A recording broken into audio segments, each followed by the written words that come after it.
Seseorang menjadi pemimpin bukan karena jabatan, tapi karena pengaruh yang mereka miliki terhadap lingkungan sekitar.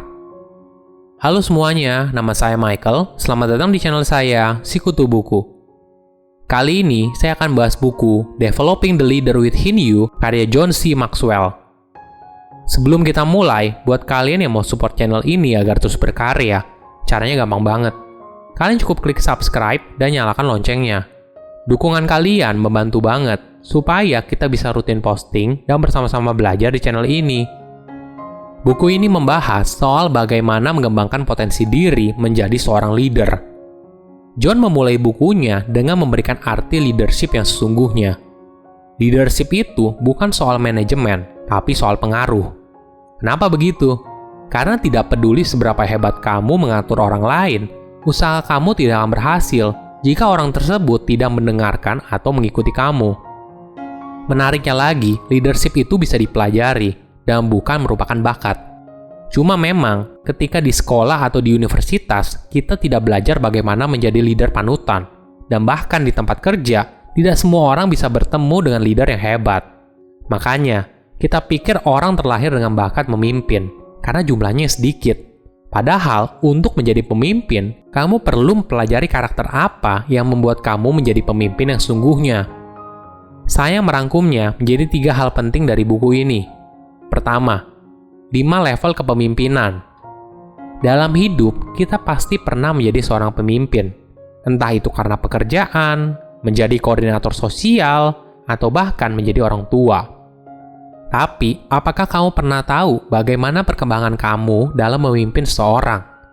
Setiap orang pasti ingin menjadi pemimpin yang hebat, tapi harus dimulai dulu kita ada di mana.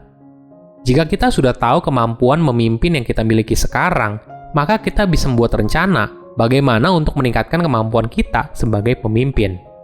Dari awal, John sudah menekankan kalau menjadi pemimpin itu soal pengaruh. John membaginya menjadi 5 tingkat kepemimpinan. Level 1 adalah position. Ini adalah keadaan di mana kamu menjadi pemimpin karena kamu menduduki jabatan tertentu. Di posisi ini, kamu tidak perlu karakter khusus untuk jadi seorang pemimpin. Karyawan pasti mengikuti kamu karena itu adalah sebuah keharusan. Bagaimana caranya kamu tahu kalau kamu ada di level 1? Sederhananya gini, apakah kamu bisa jadi koordinator acara sosial? Kegiatan sosial berbeda dengan perusahaan. Orang tidak akan mengikuti kamu karena kamu ketua, tapi mereka memilih untuk mengikuti kamu. Ini adalah level awal bagi setiap orang mulai jadi pemimpin. Level 2 adalah permission. Mereka akan mengikuti kamu berdasarkan hubungan. Mereka menjadikan kamu sebagai pemimpin karena mereka membiarkan diri mereka untuk dipimpin. Untuk sampai ke tahap ini, kamu harus kenal siapa anggota tim kamu, hingga akhirnya akan timbul kepercayaan antara mereka dan kamu. Level 3 adalah production. Pemimpin yang hebat tahu bagaimana cara memotivasi timnya untuk mengerjakan sebuah tugas dengan sebaik-baiknya. Di level ini, pemimpin tersebut mendapatkan pengaruhnya karena dia duluan menunjukkan hasil kerjanya. Dampaknya, pemimpin tersebut akan mendapatkan kredibilitas dan pengaruh. Level 4 adalah people development. Ini adalah kondisi di mana seorang pemimpin berhasil mendidik seseorang menjadi seorang pemimpin juga. Mereka akan mengikuti pemimpin tersebut atas jasanya yang telah membantu mereka menjadi pemimpin. Untuk sampai di tahap ini, seorang pemimpin harus bersedia menyediakan waktunya untuk melakukan mentoring dan membimbing karyawan yang potensial menjadi pemimpin masa depan. Level 5 adalah personhood. Ini merupakan level tertinggi dari seorang pemimpin. Mereka mengikuti pemimpin karena sosok pemimpin tersebut. Dengan kata lain, pemimpin level 5 adalah pemimpin yang punya reputasi baik, hingga akhirnya mampu memiliki pengaruh yang kuat. Perlu dipahami, semua level ini dari level 1 hingga level 5 bukan berarti ketika naik level kamu menghilangkan level sebelumnya. Tapi ini merupakan keahlian yang ditambah. Sebagai contoh, walaupun level 3 adalah pemimpin yang pekerja keras, tapi kamu juga harus memiliki hubungan yang baik dengan tim yang kamu pimpin agar mampu menciptakan kepercayaan. Kedua, pemimpin harus tahu prioritas. Seorang pemimpin harus bisa membuat prioritas. Mungkin ini kedengarannya sepele, tapi tidak semua orang paham maksudnya. Jika kita bicara soal prioritas, pasti kita akan berkutat pada 2 kata, yaitu efisiensi dan efektivitas.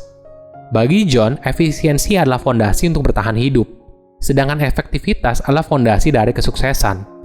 Sederhananya, efisiensi adalah melakukan sesuatu dengan benar, sedangkan efektivitas adalah melakukan hal yang benar.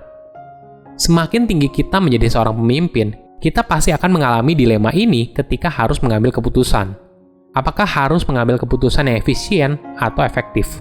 Atau bahkan kita malah memilih keduanya. Tentu saja ini bukan pilihan yang baik. Setiap pemimpin harus belajar untuk bilang tidak dan bilang iya pada hal yang benar-benar penting. Apalagi ketika fungsi kamu sebagai pemimpin semakin besar, maka akan semakin banyak tanggung jawab yang ada di pundak kamu.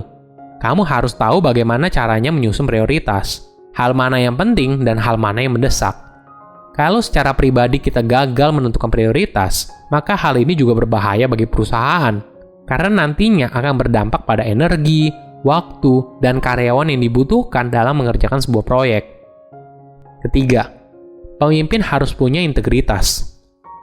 Resep penting lain untuk jadi seorang pemimpin adalah integritas.